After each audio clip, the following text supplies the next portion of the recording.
Kemudian hadis yang keempat, saudara, hadis riwayat Al-Imam Tirmidzi bahwasanya Rasulullah sallallahu alaihi wasallam bersabda, kata Rasulullah, "Man shalla subha fi jama'atin, thumma jalasa fi musallah, yadhkurullah hatta tatlu'a asy-syams, thumma shalla rak'atain, falahu mithlu hajjatin wa umratin tammah, wa fi riwayatin tammah."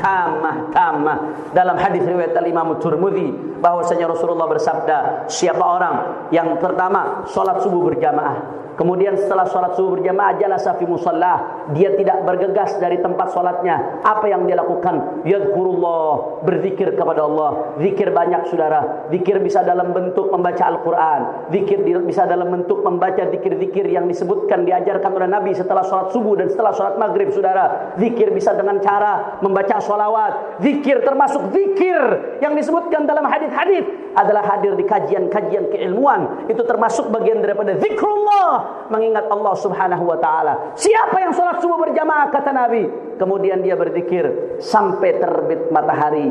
Setelah 16 menit terbit matahari dikira-kirakan oleh ulama, saudara, thumma shalla raka'atain, kemudian dia sholat 2 rakaat. Bisa diniatkan sholat sunnah isyraq menurut sebagian ulama, bisa juga langsung diniatkan sholat sunnah duha 16 menit setelah terbitnya matahari. Ibadah Allah, maka apa kata Nabi sallallahu alaihi wasallam? Falahu mithlu hajjatin wa umratin tammah, maka dia seperti orang yang melakukan haji dan umrah tammah secara sempurna, kata Rasulullah. Dalam riwayat lain, tammah, sempurna dan sempurna. Saudara, mungkin yang kerja sibuk untuk melakukan ini tiap hari agak sulit, apalagi masuk pagi, saudara. Tapi jangan lupa, saat ini di masjid-masjid kita, musola-musola kita, khususnya Sabtu dan Ahad, ada kajian-kajian subuh. Kalau tidak bisa kita melakukan setiap hari, minimal di hari libur Sabtu dan Ahad, ikut subuh berjamaah di masjid, ikut kajian sampai terbit matahari. Setelah itu sholat sunnah 2 rakaat, menjadi panen pahala luar biasa untuk akhirat kita. Ibadah Allah, pahalanya seperti pahala ibadah yang haji. Ibadah Allah. Kemudian yang kelima, yang terakhir, hadis riwayat Al-Imam At-Tabarani dan Al-Imam Al-Baihaqi bahwasanya ada seseorang datang kepada Rasulullah sallallahu alaihi wasallam, "Ya Rasulullah, inni ashtahil jihad wa lam aqdir alaih." Ya Rasulullah, aku pengen ikut jihad ya Rasulullah seperti sahabat-sahabat lain. Wa lam aqdir alaih, tapi aku enggak mampu, mungkin karena sepuh, atau mungkin karena sakit, atau mungkin karena ada halangan lainnya. Aku ingin ikut jihad mendapatkan pahala, tapi aku enggak mampu ya Rasulullah. Apa jawaban Rasulullah sallallahu alaihi wasallam? Hal baqiya min walidayka ahad? Apakah ada salah satu dari kedua orang tuamu yang masih hidup? Salah satu dari keduanya ditanya sama Rasulullah sallallahu alaihi wasallam. Mau bapak, mau ibu, pokoknya salah satu dari keduanya. Apa kata dia? Naam ummi ya Rasulullah. Ya, ibuku masih hidup ya Rasulullah. Apa jawab Nabi sallallahu alaihi wasallam dalam hadis riwayat Imam Baihaqi ini? Saudara, kata Nabi sallallahu alaihi wasallam, fas'alillah fi birriha fa in fa'alta dzalik fa anta hajjun wa mu'tamirun wa mujahid. Kata Rasulullah sallallahu alaihi wasallam, kalau memang ibumu masih ada, orang tuamu masih ada, maka carilah ridha Allah melalui berbakti kepada kedua orang tuamu. Senangkan hatinya, layani dia, khidmah kepadanya, senangkan dia, saudara. Apa kata Nabi sallallahu alaihi wasallam? Fa in fa'alta dzalik fa anta hajjun wa mu'tamirun wa mujahid. Kalau kamu betul-betul lakukan itu, maka engkau senantiasa dalam keadaan seperti orang yang haji, senantiasa dalam keadaan seperti orang yang umrah, dan senantiasa dalam keadaan seperti orang yang jihad fi sabilillah.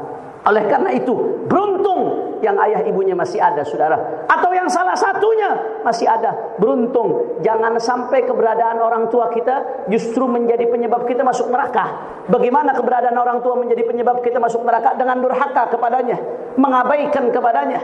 Kepada anak istri bisa bersenyum-senyum, kepada teman bisa meluangkan waktu, tapi kepada orang tua tidak ada waktu, tidak ada senyum, bahkan pelit sekali mengeluarkan untuk orang tua, padahal dia pintu sorga. Saudara, Nabi sallallahu alaihi wasallam mengatakan, kalau kamu senangkan orang tuamu, berbakti kepada orang tuamu, fa anta hajjun wa mu'tamirun wa mujahid, maka engkau senantiasa dalam keadaan haji dalam keadaan umrah, dalam keadaan jihad fi sabilillah. Jadikan keberadaan orang tua kita sebagai tiket kita untuk mendapatkan surganya Allah Subhanahu wa taala. Oleh karena itu, 5 amalan yang saya sebutkan tadi. Yang pertama, hadis riwayat Abu Dawud tentang siapa yang sholat 5 waktu atau sholat fardu berjamaah di masjid dari rumahnya dalam keadaan suci, pahalanya haji. Kemudian yang kedua, siapa yang keluar dari rumahnya ke masjid ingin belajar kebaikan, maka dia seperti pahala haji. Kemudian yang ketiga, zikir setelah sholat, subhanallah, alhamdulillah, Allahu akbar 3 kali saudara, 33 kali.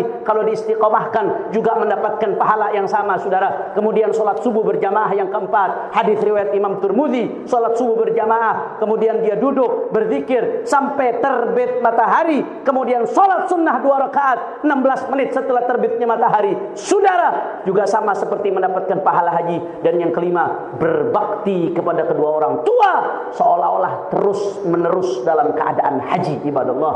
Mudah-mudahan Allah Subhanahu wa taala beri kita taufik untuk bisa mengamalkan amalan-amalan yang mulia dan luar biasa ini. Sekali lagi disclaimer, saya mengatakan bahwasanya amalan-amalan ini tidak bisa menggantikan haji.